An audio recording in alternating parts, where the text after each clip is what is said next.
हाम्रो छोराले यसरी मुख थुन्न पायो भने चाहिँ यो खुब रमाइलो मानेर खेल्छ यो। आएछ 2009 को जुन 27 तारिक हो। 4 महिना भन्दा बढी भयो, 4 महिना 1 हप्ताको भयो। हेर्छ एउटा रुमाल, यसलाई मुख सप्ने रुमाल दिएपछि यो चाहिँ भोलिराख्छ यो। अहिले चाहिँ भिडियो अब खिच्न थाल्यो भनेपछि त फेरि चुप्प लाग्छ, अझ मुस्किल आउँछ।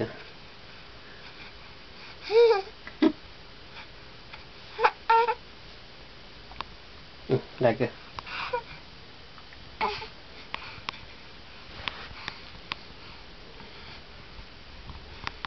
कता कता म जस्तै पनि देखियो।